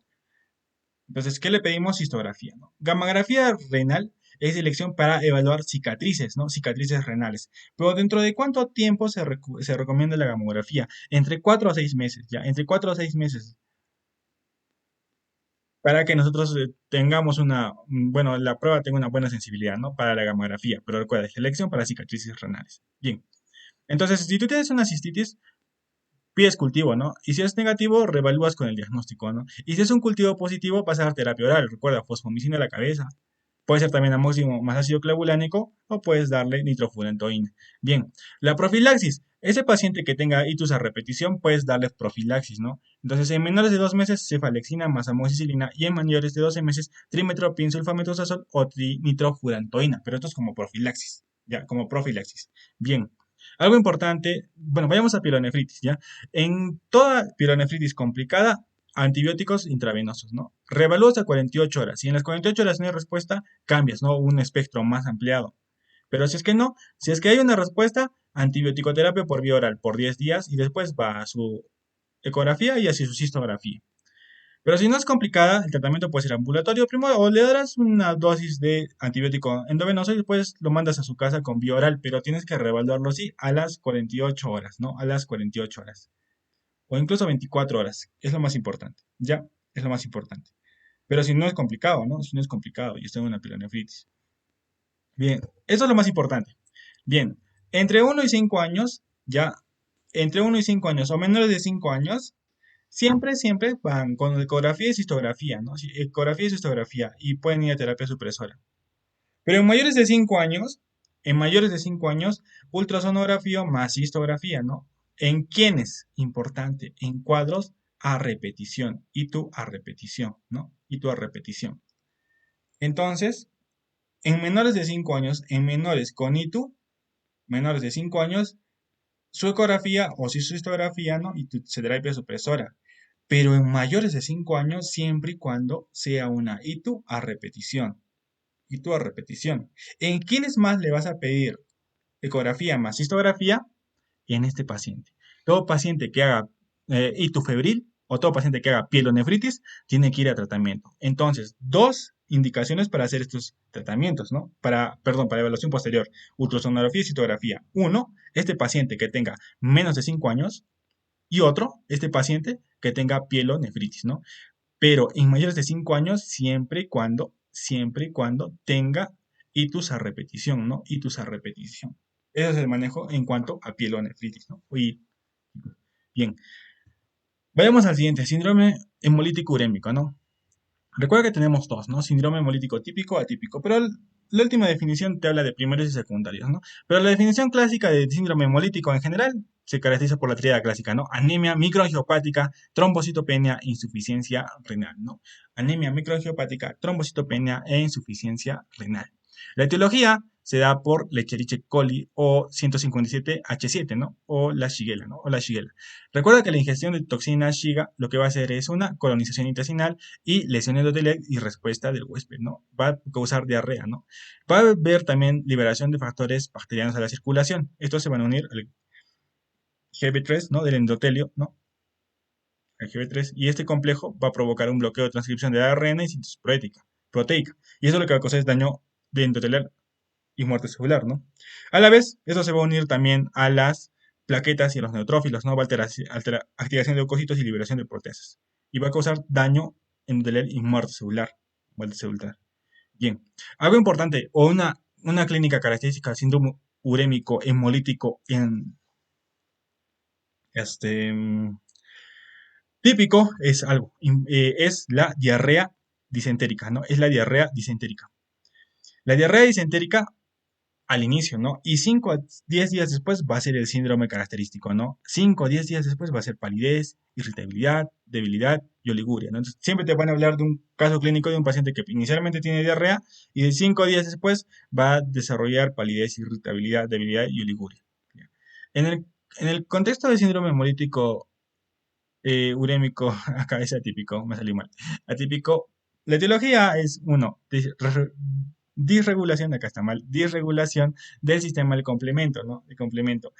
Puede haber una alteración del factor H y lo que va a hacer es un incremento de la formación de C3 convertasa o una alteración del factor I, ¿no? Factor I. Pero es una disregulación del sistema del complemento. Bien, el diagnóstico, ¿cómo vamos a hacer el diagnóstico, no? Uno, primero, anemia hemolítica microangiopática. ¿Cómo vamos a encontrar esto? Como glóbulos rojos fragmentados, ¿no? Glóbulos rojos fragmentados. CUMS negativo, glóbulos rojos fragmentados. En la microscopía electrónica, ¿qué podemos encontrar? Engrosamiento endotelial, ¿no? Esa famosa capa de cebolla, ¿no? En la biopsia que podemos encontrar. Engrosamiento endotelial. Bien. Bueno, en cuanto a la clínica asociada, podemos encontrar síntomas del sistema nervioso central, renal y extrarrenal, ¿no? Pancreatitis o miocardiopatías, ¿no? Miocardiopatías. Bien, el tratamiento, ¿qué es lo que te dicen, no? Balance hídrico. Balance hídrico, es importante. Tratar la hipertensión, ojo, no antibióticos, ¿no? No antibióticos. Bien, también se le puede dar la transfusión de plaquetas. Está dada solo en los casos severos, chicos. Ya transfusión de plaquetas solo en casos severos. Pero no tienes que dar antibióticos, ¿no? No tienes que dar antibióticos, sí o sí. Plasmaféresis, como terapia de segunda línea, ¿no? Como terapia de segunda línea. Primero tienes que hacer balance hídrico, hipertensión, antibióticos, ¿no? Y si es que no responde, después intentarás plasmaféresis, ¿no? Pero sí, el plasmaféresis está mejor indicado en quién, los PTT, ¿no? La púrpura trombocitopénica trombótica, ¿no? La púrpura trombocitopénica trombótica a la cabeza. Primero tratamiento de elección, plasmaféresis, ¿no? Plasmaféresis. Algo que me he olvidado ponerlo acá, pero tal vez es la parte más de nefro. Todos los síndromes atípicos van con eculizumab, ¿no? Eculizumab, ¿no? El eculizumab lo que va a hacer es un anticuerpo monoclonal contra el complemento 5, ¿no? Complemento 5, lo que va a evitar es que se forme el complejo ataque membrana, ¿no? Entonces, ¿pero qué es lo más importante? En el SHU tenemos que hacer esto, balance hídrico, manejar la hipertensión, no antibióticos, ¿no? No antibióticos. Y plasmaféresis como terapia de segunda línea, ¿no? Terapia de segunda línea. Bien. Veamos al síndrome nefrítico, ¿no? En este caso. Recuerda que el síndrome nefrítico se caracteriza por hematuria, ¿no? La cabeza, ¿no? Hematuria, puede haber hipertensión, ¿no? Puede haber proteinuria en grado no nefrótico, ¿no? Bien, como síndrome nefrótico vamos a hablar de la glomerulonefritis postestreptocócica, ¿no? Recuerda que la etiopatogenia hay determinados antígenos de la pared bacteriana piógenes que van a formar inmunocomplejos, ¿no? Inmunocomplejos. Y determinados antígenos nefritogénicos que atraviesan la membrana basal glomerular, ¿no? Entonces, bien, algo que se ha demostrado en laboratorios es el receptor de plasmina asociado a nefritis, ¿no? Esto se ha asociado, ¿no? A glomerulonefritis postestreptocócica. O la exotoxina pirógena B, ¿no? Exotoxina pirógena B, ¿no? Bien, en la clínica, ¿qué vamos a tener? Un síndrome nefrítico, ¿no? Con un periodo de latencia, es importante, un periodo de latencia. Recuerda que el periodo de latencia de infecciones faringias es de 7 a 14 días, o 1 o 2 semanas. Infecciones dérmicas es de 2 a 3 semanas, o 14 a 21 días. Como clínica de síndrome nefrítico característico, disminución de filtrado glomerular y algo característico que es la hipocomplementemia C3 transitoria, ¿no? Normaliza entre 6 a 8 semanas. Y el ASLO, ¿no? Antiestreptolicina O. Recuerda que la estreptolicina O es la inmunogénica, ¿no? La estreptolicina O es la inmunogénica. El factor patogénico importante del piógeno es la proteína M, ¿no? El factor patogénico importante. Y la estreptolicina O es la que te genera la respuesta inmune, es la que nos permite hacer el diagnóstico. Bien, en la anatomía patológica, ¿qué es lo que vamos a encontrar? Proliferación endocapilar, ¿no? Proliferación endocapilar. Proliferación endocapilar. Bien, proliferación endocapilar, ¿no? Principalmente proliferación endocapilar. ¿Qué más podemos encontrar, no? En la, en la inmunofluorescencia lo que vamos a encontrar es depósitos de IgG, y C3, pero que este patrón que ven acá es el famoso patrón de cielo estrellado, ¿no? Cielo estrellado, ¿no? En la microscopía electrónica lo que podemos encontrar depósitos electrodensos acá, ¿no? Depósitos electrodensos en forma de jorobas, ¿no? Los famosos HAMS, ¿no? Los famosos HAMS. Depósitos electrodensos, ¿no? Inmunocomplejos que se depositan en la parte endocapilar, ¿no? Jorobas, ¿no? jorobas o HAMS, depósitos electrodensos. Entonces, acuérdate, hay una proliferación endocapilar, ¿no? En la microscopía óptica. En la inmunofluorescencia podemos encontrar este patrón en cielo estrellado, este depósito de IgG con C3. Y en la microscopía electrónica podemos encontrar las famosas jorobas, ¿no? Las famosas jorobas. Bien, ¿cómo es el tratamiento? Soporte, ¿no? Restricción de líquidos y hipertensivos, ¿no? A la cabeza calcio antagonistas, ¿no? Calcio antagonistas. Recordar que la glomerulonephritis postestreptocócica se caracteriza principalmente por que tiene una tasa de complicación de 1%, ¿ya? 1%. De todos los síndromes nefróticos, solo 1% va a desarrollar glomerulonephritis rápidamente progresiva. Y recuerda que también es con inmunocomplejos y se caracteriza como... Y la complicación de una glomerulonephritis rápidamente progresiva es el tipo 2, porque recuerda que este se da por inmunocomplejos, ¿no? Por inmunocomplejos. Bien, eso es en cuanto a síndrome nefrítico, ¿no? Síndrome nefrótico, enfermedad por cambios mínimos, ¿no? Es la causa más frecuente de proteinuria en niños, ¿no? En niños. Bueno, etiopatogenia. Se ha visto una evidencia acumulada de disfunción de células T, ¿no? La primera es la más frecuente, pero la secundaria puede estar dado por AINES, ¿no? Por AINES. Y neoplasias, ¿no? En este caso puede ser los linfomas, infecciones, historia de alergia, ¿no? Pero disfunción de linfocitos T. Bien. En la clínica, ¿qué vamos a encontrar? Lo más importante de la clínica de síndrome nefrótico es la proteinura selectiva. Ya la proteinura selectiva es lo más importante. La hematuria microscópica solo se da en el 20% y se puede presentar con edema y ganancias de peso, si no. Pero lo más importante, la proteinura selectiva es lo más importante. La proteinura selectiva albúmina, ¿no? La albuminuria, ¿no? Importante. Bien, la anatomía patológica, ¿qué es lo que vamos a encontrar? En la microscopía óptica, un glóbulo normal, ¿no? La inmunofluorescencia es una ausencia de depósitos, pero en la microscopía electrónica lo que podemos encontrar es un borramiento de los pedicelos, ¿no? Borramiento de los pedicelos. El tratamiento. La enfermedad por cambios mínimos es una causa frecuente de proteinuria, pero tiene una buena respuesta, ¿no? Por ejemplo, si le damos prednisona 60 miligramos metro cuadrado por día, entonces, vamos a tener una respuesta en el 90% de pacientes, en el 90% de pacientes, ¿no? El 90%. Hay un 10% que no reaccionan, ¿no? Entonces, esos pacientes son considerados como glomerulonefritis segmentaria y focal, ¿no? También podemos darle dos pautas, es importante esto, prednisona 60 miligramos metro cuadrado por día por 4 semanas, y luego a 35 a 40 miligramos por las siguientes 4 semanas, ¿no? Disminuimos la dosis, porque recuerda que los corticoides al final lo que pueden hacer es generar una talla baja en sus pacientes.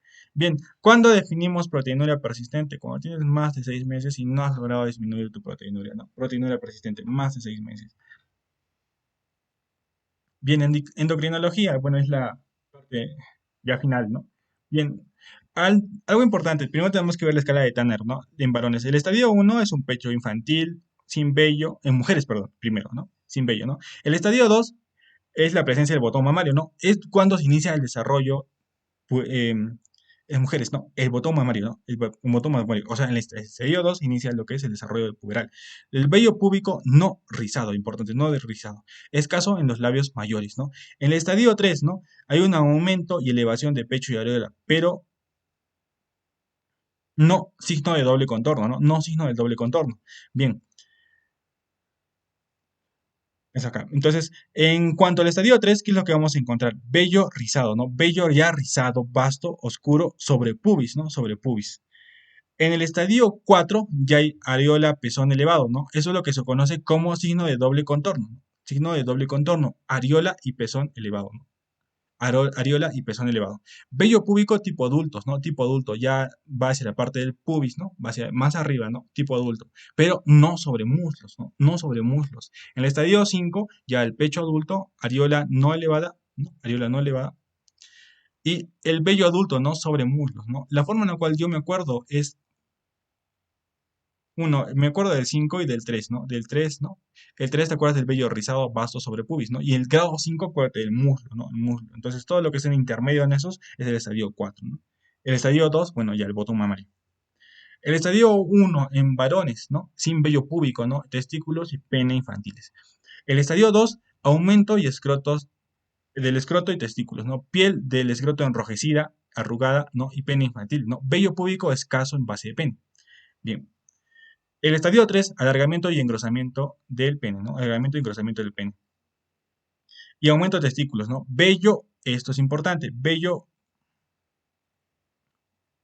de pubis rizado, ¿no? Grueso y oscuro, ¿no? En el estadio 4, El estadio 4 es importante, ensanchamiento del pene y del glande, ¿no? Ensanchamiento del pene y del glande, aumento de testículos, aumento y oscurecimiento del escroto y vello púbico adulto, ¿no? No sobre muslos. Y en el estadio 5 ya son genitales adultos, el vello adulto que se extiende sobre la zona medial de los muslos, ¿no? Eso de acá tienes que repetirlo constantemente, ¿no? Con preguntas y con varias cosas así, y ahí se te queda, ¿no? Importante, chicos, tener en cuenta esto. Los estadios estándar pueden ser preguntados, ¿no? Pueden ser preguntados. Bien, trastornos de la pubertad. Solo vamos a tomar en cuenta pubertad precoz porque la pubertad tardía la vamos a hacer en la parte de amenorreas. ¿Cuándo definimos pubertad precoz, no? Cuando en varones es menores de 9 años y en mujeres menores de 8 años, ¿no? Menores de 8 años. Bien. ¿Qué es importante? Tener en cuenta tu estadio estándar, ¿no? Recuerda que en el estadio 2 es el botón mamario el que inicia la pubertad. En los varones es el incremento testicular, ¿no? Más de 4 centímetros te habla de pubertad, ¿no? Pubertad precoz. Bien, en cuanto a la pubertad precoz puede ser verdadera, central o la que es dependiente GNRH. ¿Eso qué quiere decir? Que la lesión está arriba, ¿no? La lesión está arriba. Bien, entonces, este paciente con pubertad precoz puede ser por dos causas, ¿no? Idiopática o tumores centrales. Acuérdate así, idiopática o tumores centrales. Ese paciente que tiene GNRH elevada, ¿no? Entonces, qué es lo característico que tiene este paciente, ¿no? Este paciente tiene edad ósea acelerada, ¿no? Y estimulación de FSH y LH con un bolo intravenoso de GNRH, ¿no? Entonces, son dos formas, ¿no? Idiopática y tumores centrales. Bien, en el otro caso, ya en la pubertad precoz falsa o periférica, no relacionada con el gen RH, primero vamos a encontrar en mujeres primero, ¿no? En mujeres. ¿Qué es lo más frecuente? Tumores ováricos, ¿no? Tumores que incrementan los estrógenos, como los tumores de la granulosa, ¿no? Los tumores de la granulosa. Recuerda que estos tumores de la granulosa son los más benignos, ¿no? Síndrome de McCune-Albright, ¿no? McCune-Albright, pubertad precoz falsa, ¿no? Este paciente con McCune-Albright que va a tener displasia fibrosa policística, manchas, café con leche y pubertad precoz. No acuérdate esto, manchas, café con leche, pubertad precoz y displasia fibrosa, ¿no? Y tumores suprarrenales feminizantes, ¿no? Tumores suprarrenales feminizantes. En la pubertad precoz falsa, periférica o no relacionada a GNRH en varones, acuérdate, primero déficit de 21 hidroxilasa, ¿no? O tumores suprarrenales, ¿no? A la cabeza, carcinoma suprarrenal, ¿no? Carcinoma suprarrenal. O tumores testiculares que te ponen. Una renoblastoma, ¿no? Un tumor productor de testosterona, ¿no? Bien, entonces, en pubertad precoz, acuérdate del valor. Acuérdate que hay dos formas, ¿no? Pubertad precoz cuando está asociada, central, cuando está asociada al GNRH, ¿no? Al GNRH puede ser idiopática o tumores centrales, ¿no? Como ejemplo, jamartoma central. Y la precoz falsa, ¿no? Acuérdate que es periférica, ¿no? No está relacionada al GNRH. Entonces, son los tumores ováricos, el síndrome de McCune-Albright, ¿no? O los tumores suprarrenales. Y en el caso de varones, ¿no? Es deficiencia de 21 hidroxilasa, tumores centrales o carcinoma suprarrenal o tumores testiculares. Bien, lo siguiente, hiperplasia renal congénita, ¿no? Hiperplasia suprarrenal congénita, ¿ya? Entonces tenemos varias formas, ¿no? Varias enzimas. Yo les he dividido en solo tres, deficiencia de 21 hidroxilasa, deficiencia de 11 hidroxilasa y 17 hidroxilasa. Bien, la deficiencia de 21 hidroxilasa, recuerda, la deficiencia de 21 hidroxilasa lo que te da un bloqueo acá, ¿no? Acá y acá, ¿no? Acá y acá. Lo que te van a hacer es una disminución de la producción de DOCA y de desoxicortisol, ¿no? Entonces va a haber una disminución de la producción de aldosterona y cortisol, ¿no? Cortisol. Eso se manifiesta en qué? En hipotensión, ¿no? Hipotensión. Ahora, todos estos, todos estos, toda esa vía metabólica, toda la producción de hormonas suprarrenales, van a ir para el otro lado, ¿no? Entonces lo que te van a incrementar son las hormonas sexuales, ¿no? Se va a incrementar la androstendiona y la dihidroepiandrostendiona, ¿no? Dihidroepiandrostendiona. Bien, algo importante. Bien, la deficiencia 21 hidroxilasa tiene dos formas, una forma clásica y una forma no clásica, ¿ya? Una forma clásica y una forma no clásica. Si te preguntan, la forma no clásica es la más frecuente, es la tardía, ¿ya? Y la forma clásica es menos frecuente. Bien, vayamos primero con la forma clásica. En la forma clásica está dada por el gen que modifica la 21 hidroxilasa, ¿no? El citocroma 21, asociado al antígeno leucocitario humano BW47DR7, ¿no? Eso tal vez te pueden preguntar, por eso le he puesto, ¿no? Pero ahora se prefiere un estudio genético, ¿no? Pero tal vez se pueden preguntar. Bien, dos formas de la forma clásica. virilizante con pérdida salina, es la más frecuente. Entonces, ese paciente recién nacido que te viene con shock, vómitos, talla baja, ¿no? Y en las mujeres, genitales ambiguos, ¿no? Y la forma virilizante simple, ¿no? La forma virilizante simple es un paciente. Recuerda que al tú bloquear esta DOCA, al tú bloquear la 11, la 21 hidroxilasa, al tú bloquear esto, todos los corticoides van a ser sintetizados para hormonas sexuales, ¿no? Entonces, lo que tú vas a tener en mujeres es virilización, ¿no? Y pseudopubertad precoz.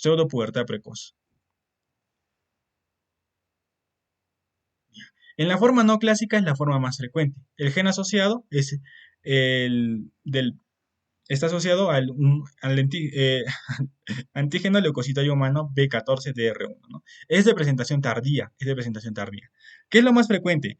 La forma no clásica se va a presentar como,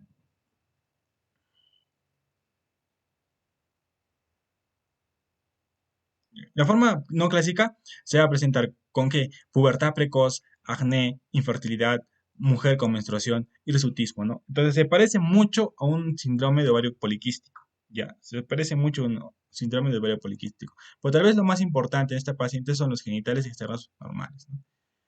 Y es la diferencia, ¿no? La forma no clásica es la más frecuente y se presenta como un síndrome de ovario poliquístico, ¿no? Un síndrome de ovario poliquístico. Genitales externos normales, pubertad precoz, acné, infertilidad, menstruación, mujeres con menstruación e hirsutismo, ¿no? Con alteración de la menstruación y hirsutismo y asintomáticos, ¿no?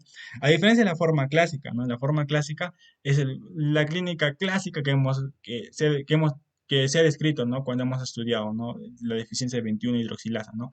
Esa forma virilizante con más pérdida de salina, ¿no? Ese paciente o ese recién nacido que a los 7 14 días presenta shock, vómitos, talla baja, y si es una mujer tiene genitales ambiguos, ¿no? Por eso es conocido como eh, pseudohermafroditismo, ¿no? Pseudohermafroditismo. Y la forma virilizante simple solo se va a manifestar con la forma virilizante, ¿no? Virilización, pseudopubertad precoz, ¿no? Pseudopubertad precoz.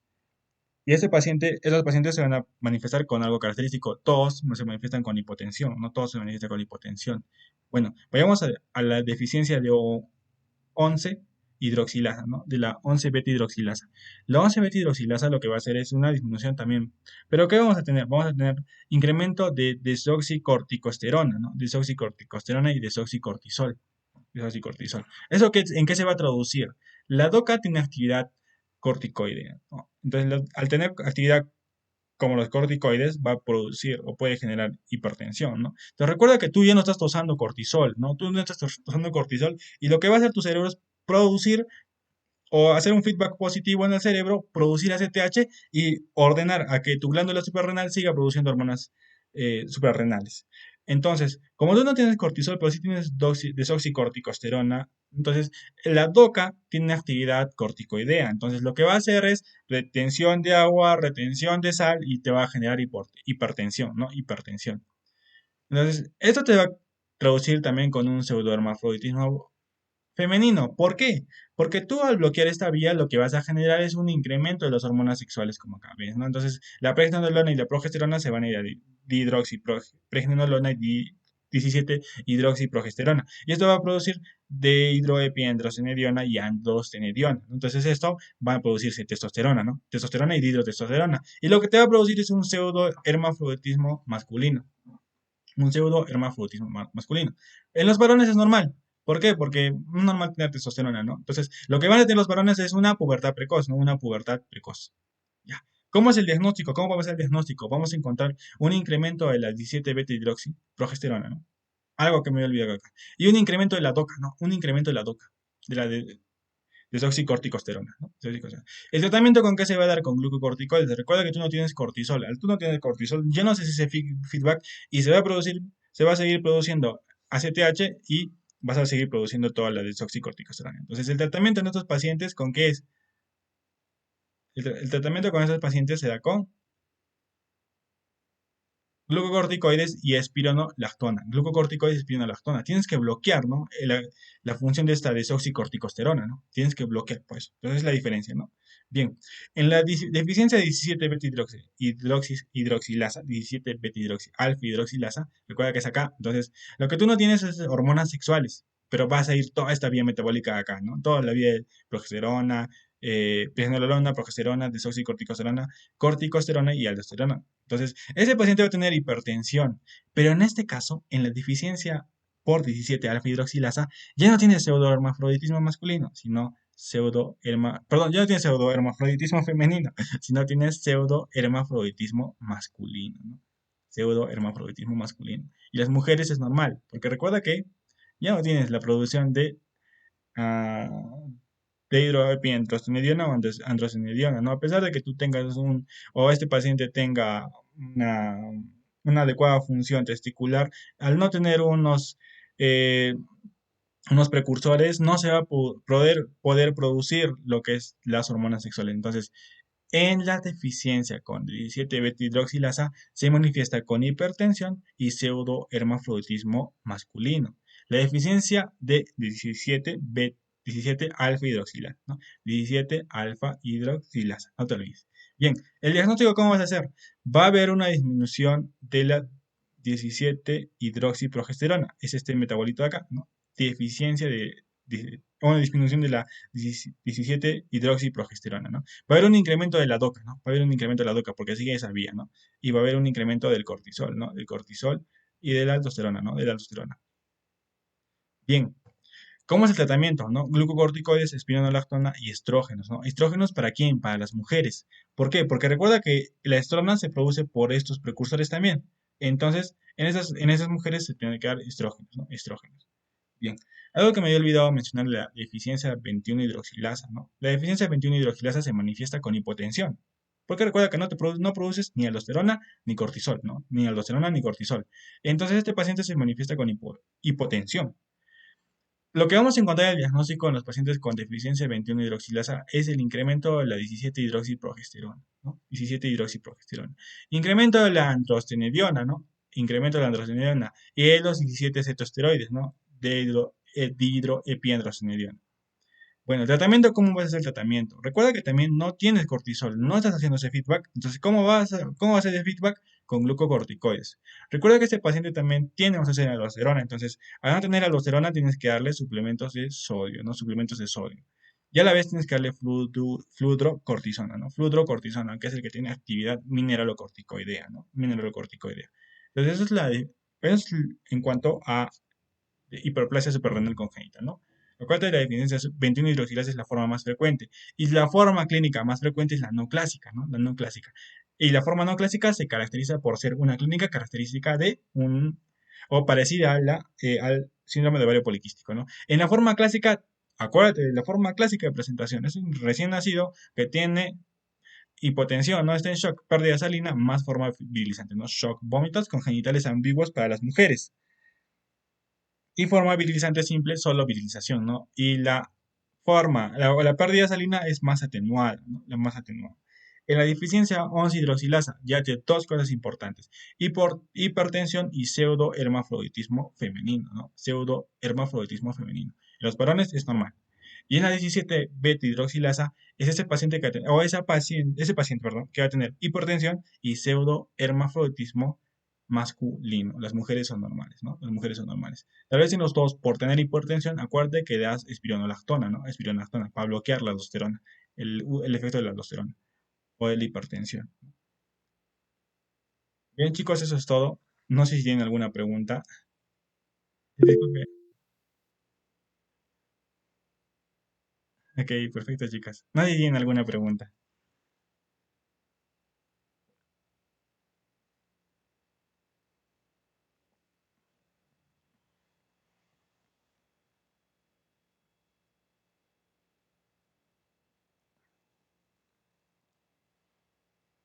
Perfecto, chicos. Creo que no hay preguntas. Bueno, la siguiente semana vamos a hacer la otra parte de pediatría. Les debo varios de medicina interna. Vamos a ver cómo lo hacemos tal vez los viernes. También voy a hacer una clase de cardiopatías congénitas para Mediclub. Les envío el link a los que quieran participar. Entonces, va a ser un poco, como va a ser solo cardiopatías congénitas, va a ser más excelente. Entonces, chicos, nos vemos en la siguiente semana, si no hay ninguna duda. Que tengan una linda noche, gracias. Y también estoy subiendo algunos videos que hemos hecho en los repasos, algunos no han salido bien por la falta de calidad, ya, y no los he podido subir.